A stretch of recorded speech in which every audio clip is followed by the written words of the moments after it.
A pretty girl named Isabel is vacationing at the sea with her parents, younger brother Victor, and family friends. The girl has been living with her stepfather for 7 years in a very wealthy family. In the evening, Victor goes around the house to see who is doing what. He sees that his sister is having a carefree time. The next day, he insists that his sister dare to meet a guy named Felix, whom she has been liking for a long time. As a result, Felix invites Isabel for an evening walk, which she gladly agrees to. After the walk with the boyfriend, they are left alone and do interesting things. We are shown that the girl has no feelings, no love, and no tenderness in the process. After everything that happened, Felix walks the girl home and they say goodbye. The next day, Isabel goes to the beach with all her relatives. Felix joins them, and at that moment, he realizes that he is absolutely nothing to this girl, and she feels nothing for him.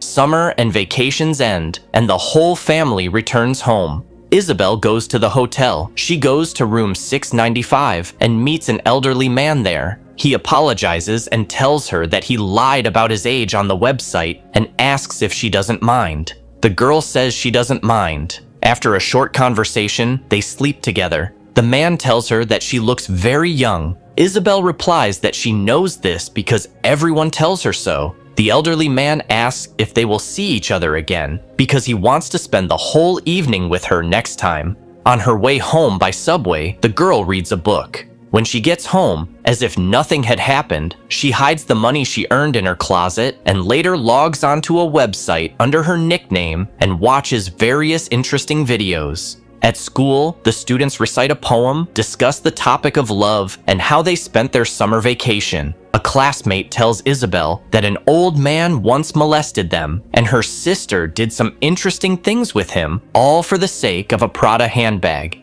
Then she says that she should have kept his number. Isabel asks if she is serious about this, to which the other says no, because she hates Prada handbags. At the next meeting with the client, Isabel is underpaid. When she asks him that they had agreed on 300 euros, the man blackmails her and tells her to be glad that her parents don't know she is selling her body. Isabel immediately goes to another client and texts him that the price has changed by 500 euros. She does her business with him in the car. She returns home and her stepfather accidentally finds her in the bathroom. He tells his wife that this is the second time in a day that her daughter is taking a bath and he didn't hear her come in.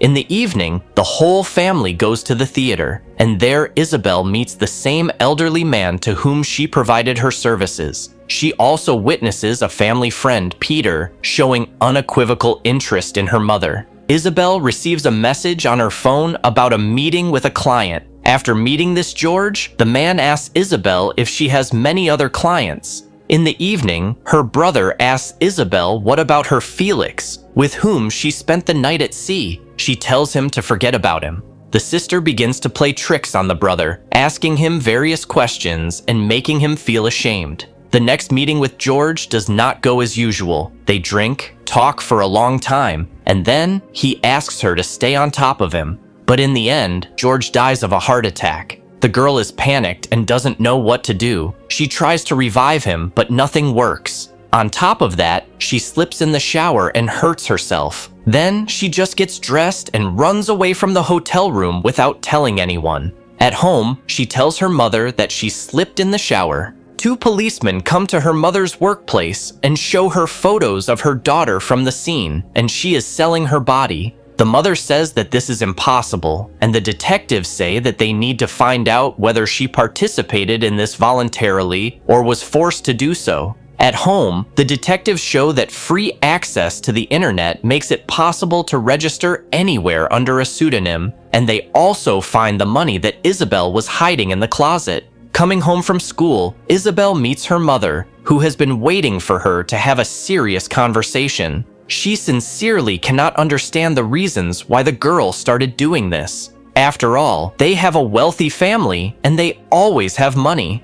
The mother wonders if she was at least using protection and asks if she really stopped doing it. Isabel says that all this is in the past now. The mother begins to blame herself for allowing this to happen. Her husband reassures her and says that she shouldn't blame herself because her daughter is a very beautiful girl, and it's not surprising that she had offers. The mother believes that if the man had not died, she would have continued to do this. The man says that tomorrow Isabel will testify to the police, and then you will meet with a psychologist, and everything will be fine. The next day, Isabel tells the police how it all started. She says that one day after school, an elderly man approached them and offered them money in exchange for their services and dictated his number. When she got home, she wrote it down, but called him a week later. They met at a hotel, and she didn't like him at all, but she wanted to try again. After buying a second phone, she registered on the site and started doing it on a regular basis. When asked by the investigator if she would continue to do it, Isabel says she doesn't know because it was just an experience. All the police officers warn her that it is a very dangerous experience because you never know who you will run into and there is no one to protect you.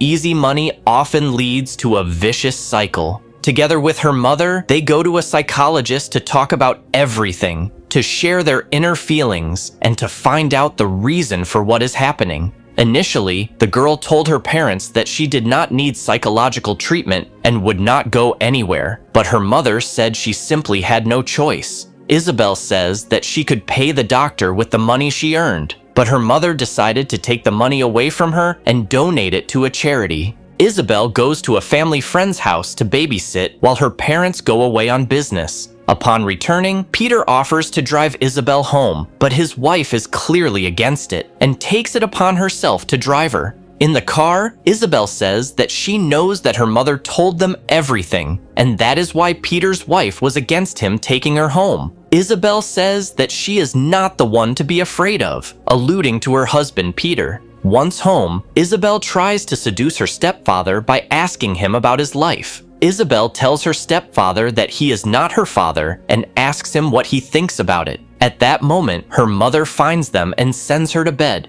She says she doesn't know what's going on with her daughter, and she saw the way Isabel was looking at him. The man says that it was just a provocation and he understands everything. The mother decides to talk to her daughter again, but the conversation doesn't go well. Isabel says that she knows about her and Peter and asks if she is having fun with him. The mother says, what difference would it make if she said she was having fun? Isabel answers that she would know that her mother trusts her. At her next appointment with the psychologist, Isabel tells the doctor that she doesn't feel anything during the process. But when she thinks about it later, at home or at school, she wants to try it again. She says that she used to see her husband who died often. She liked being with him because he was different. He didn't want much, except for one last time. She blames herself for his death and says that she killed him. A classmate tells her that she had fun with a guy, but didn't feel anything, and now she's worried about it. Isabel calms her down and tells her that this happens a lot for the first time, and invites her to go to a party with her next weekend. The girls go to the party with their classmates. At the party, Isabel gets lost in the atmosphere, has a few drinks, and goes out to the balcony to get some fresh air. There she talks to a guy, and at some point, he tells her he wants to kiss her. Isabel feels something for him, and they start a relationship. The stepfather goes to call the children for breakfast and finds Victor doing something interesting. Deciding to call Isabel, he hears them busy in the room with the boyfriend. After breakfast, Isabel suddenly tells the guy that it's over between them and she doesn't love him anymore. She takes out a hidden SIM card from the same phone. Next, we see Isabel going up to the same hotel where she went before. An elderly woman comes to her meeting and tells her that she is the wife of the same elderly man to whom she provided services. She tells Isabel all about how they met and their personal lives. Then she offers the girl to come to the room with her for the same fee, arguing that she just wanted to see the girl her husband was having fun with. This elderly woman needed to visit this hotel room as well as Isabel because she blamed herself for his death. After a while, Isabel thanks her for making her feel better. She falls asleep and wakes up in the room alone. Thank you for being with us. Subscribe to the channel, like us, and be sure to click on the bell to stay up to date with our new videos.